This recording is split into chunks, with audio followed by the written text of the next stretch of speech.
All right, good afternoon. We're going to continue with our media availabilities here at Kansas Speedway. And we've now been joined by William Byron, driver of the number 24 Liberty University Chevrolet. And William, Kansas is a special place to you. It was home of your first NASCAR Camping World Truck Series win back in 2016.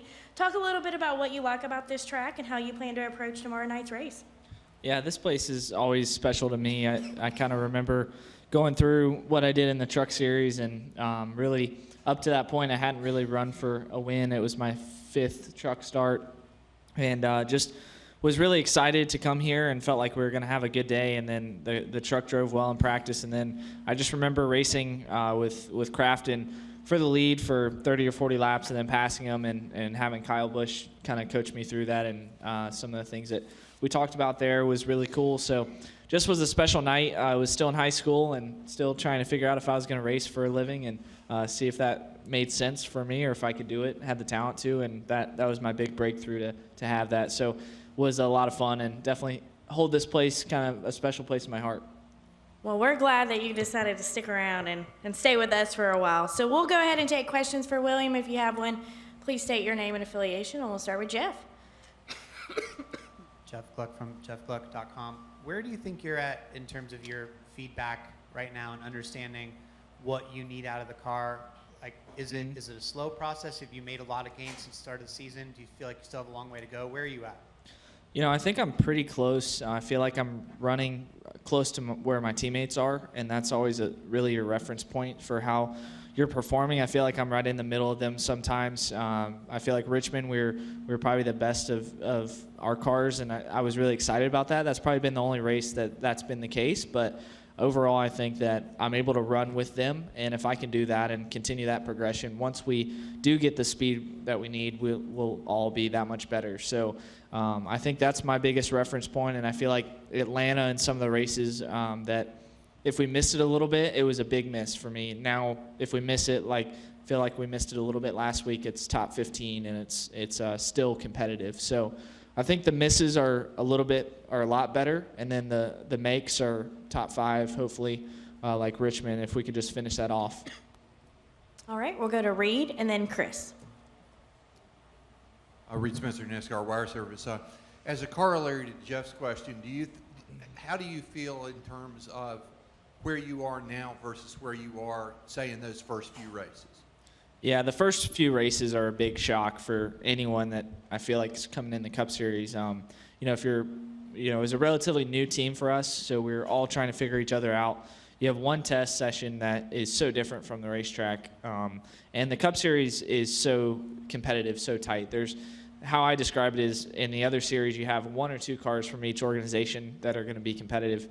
And then here you have 4. So if you have 4 of those guys, then you're going to be that much below that if you miss it. So it's just exponentially that much harder. But I feel like when you do have good days, that shows just like it would in any other series. So I think that I'm learning that process. The beginning of the year was a big shock, especially Atlanta and some of those places. But now we're just getting a lot closer, and that's allowing us to run closer to the top 15. I feel like the worst finishes for us have been the super speedways. So we've lost a lot of points there, but I think we're 17th in points, and that's solid. So hopefully we can get in the top 16 here soon.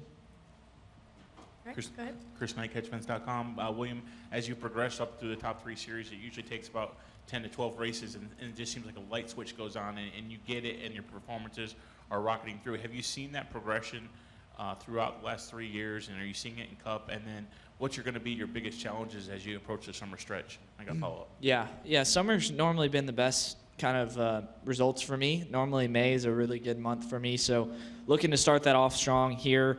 Dover was pretty solid. I feel like the May tracks are really indicative of what the rest of the year looks like with the 1.5 miles. Charlotte's it's a racetrack that is very similar to Kentucky and other places. So I feel like the summer's always been the area where we start to hit on what we need in the race car, and I think that's my confidence in the team, and then showing them that I can produce with what I get in the race car. So I think we're starting to get that feel that I want, and it's just kind of around the corner, I guess.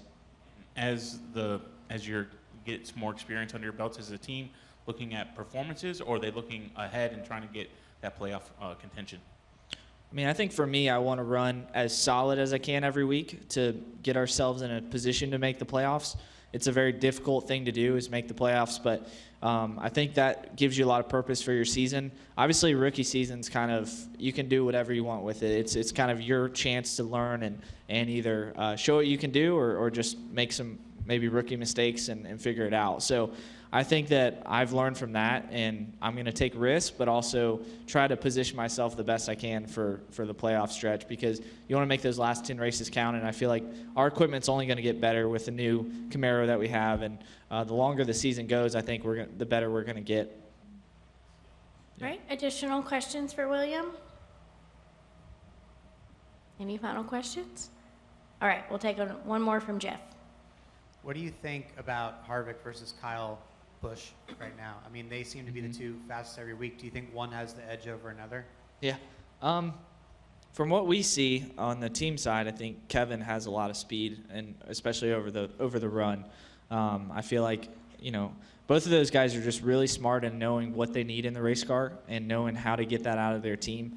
And that's where you see their leadership come into play, and that's how you see them be so competitive every week. Obviously, they're very talented in the car, but I think that their leadership outside of the car and describing what they need in the car to be fast, their team just molds themselves around that, and they have a lot of smart people on their team. So I think that Kevin seems to be by far the fastest right now, but Kyle's always very consistent, and that's just how he is. Any final questions for William? All right, thanks for joining us guys. this afternoon. Thank you.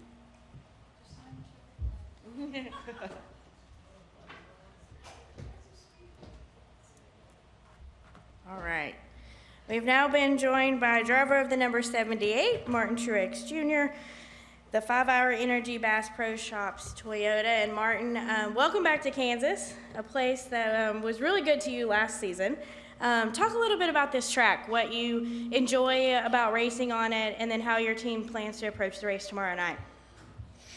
Excited to be here. I mean, obviously last year winning both races was really cool for our team, and this track, for whatever reason, has been one we've been real successful at over the years. So not sure why. Just seems like I'm comfortable here. I like the track, and whatever it is about my style, the way I like my car to drive it, it ends up usually producing some speed. So far today's been a little bit hectic, a little bit crazy with the schedule and missing a lot of practice time and all that, but I feel like we have a good idea where we need to be, and looking forward to the rest of the weekend. All right, we're going to go ahead and take questions for Martin. I know we have several. Please raise your hand, state your name and affiliation, and we'll start in the middle. Hey, Martin, Randy Kovitz from USA Today. Off the track, there's been some of this rumors about NASCAR possibly selling a stake. Sure. What do the drivers feel like? What changes would you like to see made if there is a sale? Just how could this affect everyone? I don't know. We'll have to see going forward. I mean, if I don't even know if we're 100% sure there's any truth to it. So I think there's a lot of questions right now. Everybody has a lot of questions. I think that the people, thinking about the doom and the gloom and racing coming to an end or something, I mean, that's just nonsense. I mean, I think that there's a real opportunity that if it does happen, for some good things to happen. So we'll just have to see where it all goes. But I'm not too worried about it at this moment. We got to kind of find out if it's, if there's even any truth to it, and then get more details. So it's hard to give much of an opinion when you really don't know much of what's going on. What's good? Say some good things can happen. What can good happen? Well, there's a lot of things that are done because they've always been done that way that maybe we could look at, and those are things we'll talk out. We can talk about away from the track and things, but there's definitely some opportunity for some things to change to help the sport, help the teams, help the drivers, help just in general everybody be a little bit more healthy. All right, go ahead. Hey, Martin. Todd Palmer with the Kansas City Star. You mentioned some things that thinking about the future of the sport. How important do you think diversity is, not just with drivers, but with pit crews and kind of behind the scenes for the future of the sport? Well, I think it's important for for anything, but I think if you look at our sport and you look at the people involved in it, the opportunities are there for anyone. If you're good at what you do, it doesn't matter who you are, what color you are, whether you're a man or a woman. There's opportunities in NASCAR, and you see across the board that is a fact. So I don't even know if it's a whole lot worth talking about as far as that goes. And then this is a place that it seemed like you've been snake bit here for a couple of years, whether it was the lug nut or just some unluckiness. And then last year to get those 2 wins, is there a different feeling when you come back here this year that this is a place you've now conquered and it's not a place where you maybe are always worried about, oh God, what's going to happen next? I don't think you ever forget the ones that got away. No matter, we could win, like you said, we won both races here last year, and I still remember those other ones that got away just as much. And it's still, when you think about it, you're still like, man, I really like to still have those, So it's hard to make up for lost time. All right, Jeff, go ahead. Jeff Gluck from jeffgluck.com. Obviously, Kenseth is back, and there's been all this narrative about the younger drivers versus the veteran drivers. Do you view this at all as a sense that team owners are saying, well, wait a minute, maybe veteran drivers, maybe experience does matter maybe a little bit more than we thought? Is that any sort of indictment on what's going on with the younger drivers? Well, certainly in that situation, I think that is what happened. They, I guess, feel like they weren't, making any progress with what they were doing, and so they, this was a good opportunity for that particular team to, get Matt in there and see what he thinks about things, and see where they can go with some experience. So, I don't know. I think everybody has their own opinions and makes decisions to try to better their program in whatever way they think is the best approach for them. There's so many circumstances around this sport and drivers and getting in situations and things like that. So this, I think, was just an opportunity for them to try something and see how it works out to try to make some progress. Why do you think the veteran drivers have dominated the season? I mean, I think there's a lot of reasons. Experienced teams, experience behind the wheel. These cars aren't driving very good. They change throughout the weekend quite a bit. Times when you need to really think about experience and think, okay, what way is this track going to go? These cars are so sensitive to weather changes and pace changes and things like that. I think having that experience and not freaking out, saying, okay, I got to be tight in this practice to be good in the race, or I got to be loose here to be good in the race. And that's the experience that's hard to get. It's hard to have that confidence when maybe you practice and you're 2 or 3 tenths off because you're fighting an ill-handling car, but if you try to fix it now, it's going to hurt you later. Those are kind of times where experience really, really plays in your hands. But again, I think also just the teams, it seems like the more experienced teams have more experienced drivers as well, like guys that are together over a period of time, building that history. It's something that history is such a big part of what we do week in and week out. It's hard to go to tracks for the first time or the second time, not only as a driver, but as a team, and be really, really successful. I feel like you get better as you go back the third time, the fourth time, the fifth time. So gaining that history together, I think, is a part of the experience as well. All right, Lee, and then we'll come back up front for Todd. Just wondering, I guess when I first got in the sport, there was talk that these cars would never be over-engineered. Formula One, that's where all the technology was, and the ridiculous amounts of money. IndyCar, same thing. Has over-engineering the cars kind of taken, some of the competitive nature out of the sport? I don't know that you could say that. I don't know. I feel like it's more competitive than it's ever been. I mean, if you look at the size of the box we have to work in, it's tiny. There's not a lot we can do. I don't really know that they're over-engineered as much as they are over-enforced rules. Don't you need more, could you have one without, if you're over-engineered, don't you need more, officiating, for all these little places that people are working? It's hard to say. I mean, you think about, I get frustrated over Wednesday. We get all these stories about, this guy was illegal, that guy was illegal. And from the fans' point of view, they think, oh, everybody's cheating. This is ridiculous. I'm pissed. I don't want to, talk about this on a Wednesday, or I don't want to watch racing because all these guys are frauds. That's kind of what a lot of our fans are thinking. And you look at some of the inspection issues, and I've seen things that happened this week, and it's like, seriously, that is not why that guy ran third. That is not why that guy ran second. I mean, let's have some common sense in the way we enforce some of these things. And then, Wednesday inspections, you take 4 cars. If you took the whole field, 38 of them might have failed this particular week, where you had so many that didn't pass. So it's I don't know, it's a frustrating thing. It's hard to place blame on anyone. I know NASCAR's in a tough spot. They want to make the playing field level. They want everybody to feel like that everybody's got the same thing out on the racetrack, and it's coming down to the best driver. There's just so much to it, and it's so complicated. But it is frustrating to just hear about penalty after penalty after penalty, and from the driver's point of view. All right, Todd, go ahead. Martin, how much has Jim Watson been on your mind coming back? I mean, last year you're in the middle of the chase, chasing down that first championship. I mean, has it hit you coming back here a little bit? Well, he's always going to be part of our team. There's one of his racing decals is still in the hauler. It'll be there till I guess our team quits racing. So he's always a part of our team. I don't know that I thought about it more just coming back here, but we always think about him for sure. And then I wanted to ask you too about Dale Jr., 15-time most popular driver. Give me your sales pitch.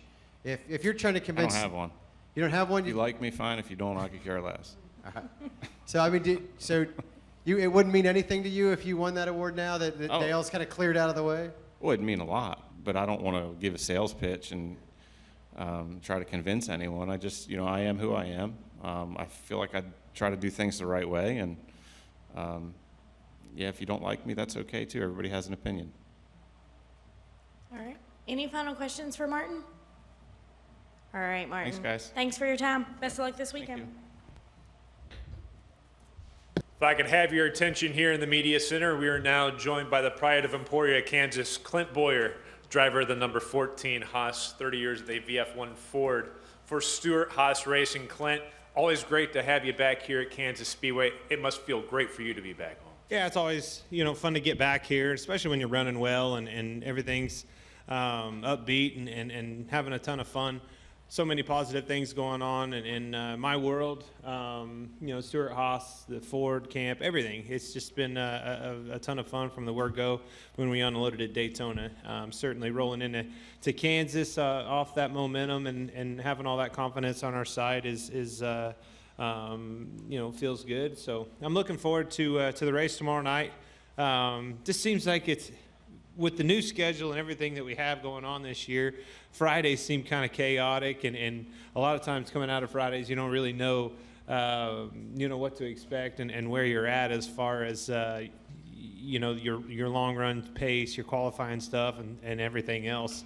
I'm looking forward to qualifying. I think left a little bit out there in practice, and hopefully we can get that tonight, start up front, and be good for tomorrow night. Outstanding. We're going to open the floor for questions. If you have a question, raise your hand. We'll get a wireless microphone to you. We'll start with Kathy, and then go to Todd, and then the postman. Hey, Clint. Kathy Sheldon with NASCAR.com. How fun is it at Stewart Haas these days, and what makes your team different, that you all are just genuinely happy for each other when you all succeed and keep kind of pulling together? Well, things are finally gelling and working the way they're supposed to work at a multi-car team. Doesn't do anybody any good to have one car running good. Having all 4 cars running well up front for our partners on the side of the cars, our manufacturer, that just speaks volumes about everybody pushing in the same direction, and the adjustments we made in the off season and putting a year, under our belts and learning from that. Learning these Fords, the aero maps, the Roushier's horsepower, all the things, all the tools that you use to go to the racetrack week in and week out. We have that year under our belt for our 14 car. The communication, the driver, crew chief communication, our engineers, everybody's just so much more polished this year than we were last year as we were learning. It seemed like last year you're in a different car every week. You never felt like you were sitting in the same car. This year, not only do I feel like I'm sitting in the same race car. It's responding to the same things. When they have a good aero balance underneath of them, your wedge, your track bar adjustments, your air pressure adjustments, all those things are making sense and clicking for you, and it makes it so much clearer, paints such a clear picture to make those adjustments and have confidence in your decisions behind those adjustments. Go to Todd, then to Steve, then to Randy, then to Jeff. Hey, Clint. Todd Palmer with Kansas City Star. Dale's gone. Dale Jr.'s gone. He's not gone. He's Well, I mean, probably for our purposes I hope here. that he's cleaning a mess up and replacing a new diaper. That's what I hope he's doing right now. But he's probably not going to win most popular driver again this year. He's certainly not going to be the most popular driver. That's for right. sure. So give me your sales pitch. Why should you be the heir apparent there? Because he's not. So why shouldn't it be me or anybody else? But the most popular driver, I mean, that's a neat tradition that NASCAR's always done, but I love my fan base. I love the following, the interaction we have on Twitter. It's just a positive vibe and a positive feel, and I appreciate that support. I've had it since, more so in Kansas City area than anywhere. So I'm happy with where I'm at. I don't need a vote or a trophy to understand that. I'm part of a big thing in a big sport in this world, and that's certainly gratifying enough for me.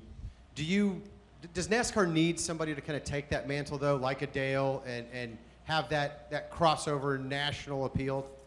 I don't know. I mean, I think that, that character and I don't know, whatever you call it, that figure that we had. I mean, parts of me think that that's positive, and part of me thinks that acquiring that, and having that long-term standing name, whether it's an Earnhardt or an Elliott or a Petty or whoever the case may be, part of me thinks that maybe hurts the next guy along, and building his legacy and things like that. But it is neat that those names are still around.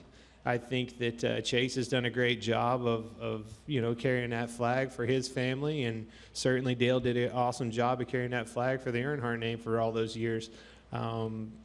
Is it right or wrong? Who knows? I don't know. If you dig it, you dig it. If you don't, I hope that you dig your new driver, because they're certainly putting everything out there on the racetrack they possibly can and doing the best they can for you as a fan.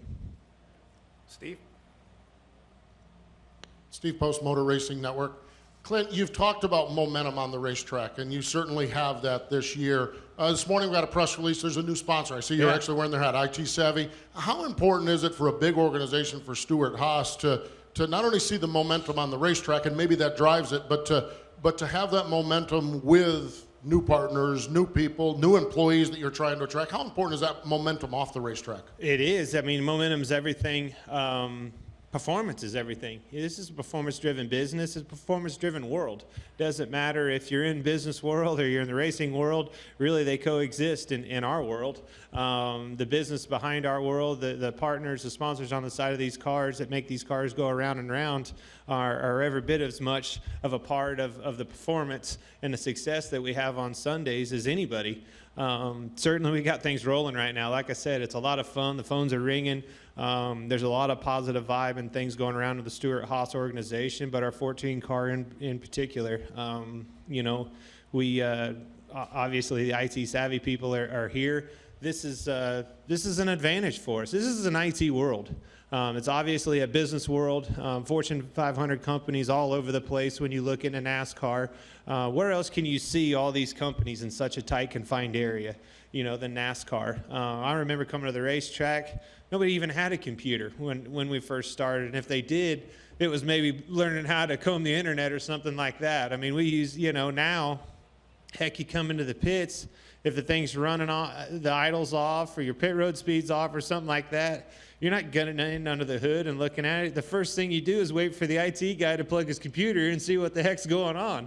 I mean, that's how things have changed, and certainly, IT savvy coming on board with us and helping us not only with our equipment but our technology and our solutions behind all of that is a performance gain for us, and it will be for any other business connected to this sport. Go next to Randy, then to Jeff, then Nick, and Claire. Hey, Clint, Randy Kovitz, KC Star, USA Today. 2 questions. Number 1, all these years you keep coming here, putting so much pressure on yourself to win here, and having gotten the win in your pocket at Martinsville, just how much is the pressure off right now? To Yeah. maybe really loosen yourself up to win here. That's right. Martinsville is just a huge release for so many different things. For me personally, for our race team, it was just a huge sigh of relief. But then you almost won again last week, and we almost rolled in here, a two-time winner. But I want nothing more to be able to win in front of my hometown crowd. This is where it all started, right down the road at Lakeside. Everybody knows my story. Here watching the first race, and I just can't think of a possible way to solidify everything and bring it all back home than to win right here. Won that truck race a few years ago, but it's just, to be able to roll into victory lane in a cup race, I don't even know if you'd find me in victory lane. I don't know where you'd find me. But there's a difference in your mental approach now than it's been when you were trying to end that streak for so many years? Yeah, it's just again, your confidence level is through the roof right now for our race team, myself.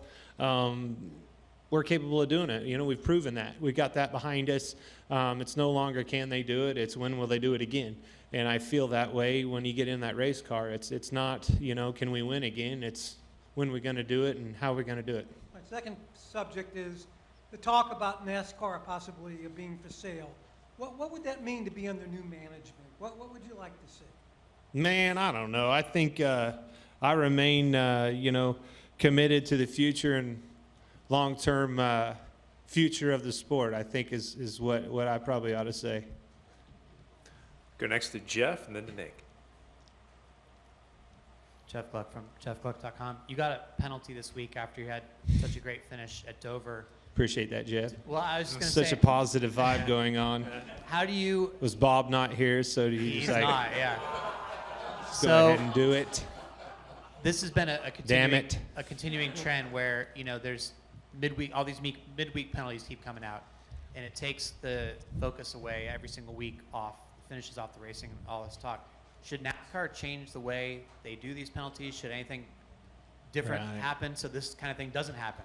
Man, I don't know. Everybody has a different opinion on it. They have a tough job. They really do. You've got a world where the people on the racetrack are as equipped, if not the same, better than what you are, trying to govern and regulate.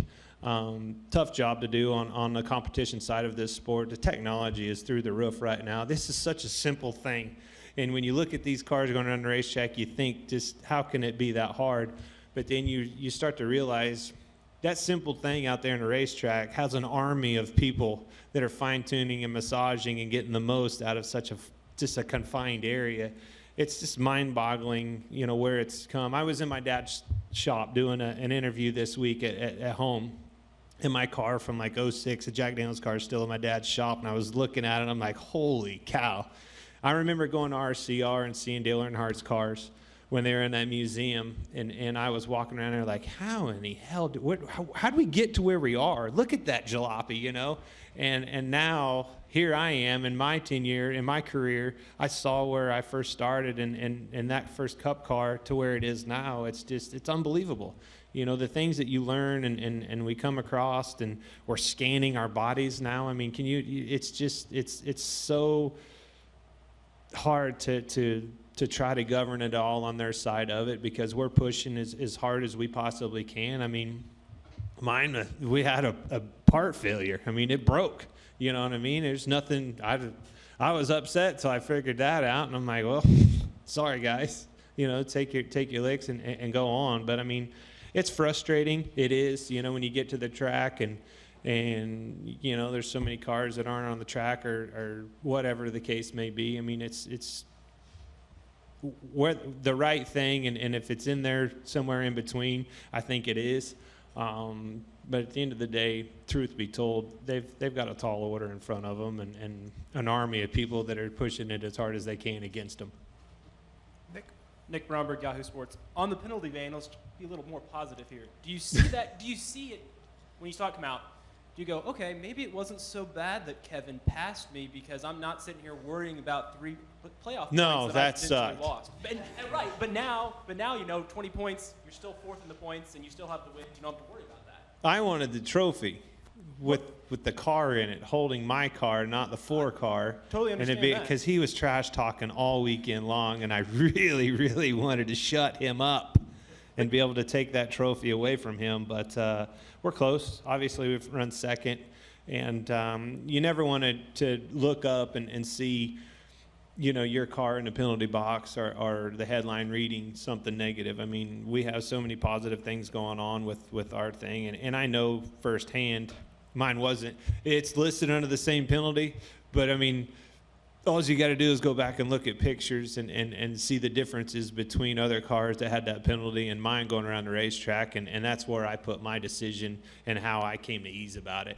If we'd have been pushing hard and made it, and they were foolish and got caught doing something bad, and I felt like that's how I got that performance advantage, and that's why I ran so good last weekend, you feel like you cheated somebody. But I went back and looked at 150 pictures that we have, available to us, and went back and looked at the other guys that had the same problem, and I just didn't see the same result. But fine with the penalty and go on, and looking forward to this weekend. So, but I mean, even in the sense of you didn't go, okay, I'm glad I don't have to deal with the fact that I lost points from a win, because now, in the grand scheme of things, it may not really even matter. Nah, the way we're running, we're going to get another win, and it'll be history. Go next to Claire. Claire B. Lang, Sirius XM NASCAR Radio. There's a lot of technical companies that are coming into the sport, Savvy, and Richard Petty Motorsports has a new company that's a sponsor. Is that the current trend? Is that going to help things, not just financially at the company, but come up with technical things that can be advantages? Well, I mean, that's what I was kind of frustrated about, reading the headlines and stuff this week. That's not what I see going on. I saw Talladega's infield is back the way it used to be.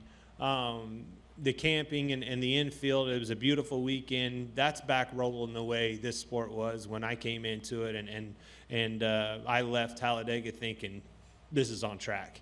And then you get home and you're talking about companies wanting to be a part of it, and they're seeing the impact and the opportunity in front of them. They're jumping on board. That's what I see.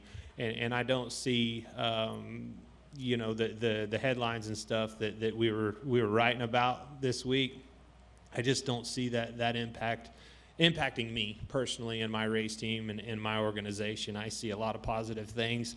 Whether you said, Bubba, having a new IT sponsor, that's the wave of the future. I mean, like it or not, the old school ways of going to testing and looking and trying to figure it out. I mean, we got four cars, and I'm going to tell you, the number one guy, I just told Mike, the number one guy that we can't do without on a race weekend is our IT guy. If he's sick, we're all sick. Then that race car's going to be sick. It's unbelievable how much we lean on that side of things, on the technology side, and we need to be on a leading edge of the equipment. We need to be on a leading edge of the technology, and those solutions behind that is how companies like IT Savvy are going to help us, strive through the future. And in addition to that, when we're seeing these stories this week, we're not seeing, when they're writing about it, about the sponsors that are being added. Yeah. It'll be the common line that, sponsors are leaving, but they don't say which ones, and they're not adding the new ones we're seeing, right? So No, I don't know if they're getting the whole story. Yeah, I mean, just some obviously are outweighing others, and I get it all, but there's like I said, there's a lot of good things going on with our sport, and I feel like obviously we're running good, and I can tell you this, I'm gone a hell of a lot more than I was a year ago, and even 2 years ago, 3 years ago. I mean, things are picking up in a big way, and that's because of partners and sponsors starting to really pick up around the program. Finish off here with Lee. From a personal standpoint, how has your life changed since you left Lakeside Speedway? I mean, what are like the biggest, changes in your life? Still a goofball. Still have a ton of fun at the racetrack. I love coming to the racetrack. I love picking on people and being picked on and racing. The competitiveness of racing is just, I go watch my nephew play t-ball or have friends playing baseball, football players, country music people. The competitiveness of NASCAR is a world like no other. I love it. I love coming to, and that's motorsports in general. Our 2 dirt late model teams, we're behind right now, trying to figure out how to get better, trying to beat that guy before you to line back up this weekend. I mean, just being able to see your hard work and your dedication Monday through Friday, start showing up at the racetrack over the weekend. There's nothing like it. That feeling of satisfaction and gratitude, I've never had anything that even remotely comes close to that.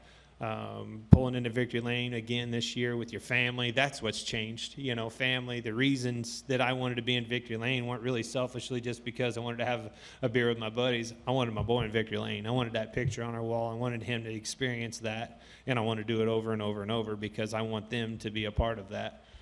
That's the biggest thing that's changed to me. But personally and probably, you know, everything like that, family's still here. This is still home for us. Grandma's coming. My brother's here. Still pretty normal business as usual, just like it was at Lakeside. Casey Kane sometimes gets in his cars to try to help his start team figure out what's going on. Do you ever do that from time to time to give them? Well, I had to sponsor him in Talladega. We flew him down to the Devil's Bowl, and he run really well. He won his heat race, and I think he either won the dash or ran second. And I don't get a chance to race my cars anymore. To be honest with you, you got to do it. Just like anything else, just like our world. It'd be like Donnie Schatz or Scott Bloomquist getting in a Cup car and trying to line up with us. I mean, these kids have grown up doing it and everything else. You just can't beat the experience. They can run fast. They can post a big lap.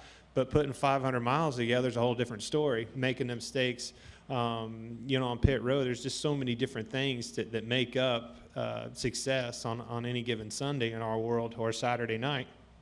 But that's the biggest thing with the late model world. If I showed up and tried to line up with those guys, I wouldn't make the feature. I'd probably crash, and I'd be super bummed out. That's facts. Well, Clint, thanks for taking the time to join us. Good luck with the rest of the week. Thanks, guys.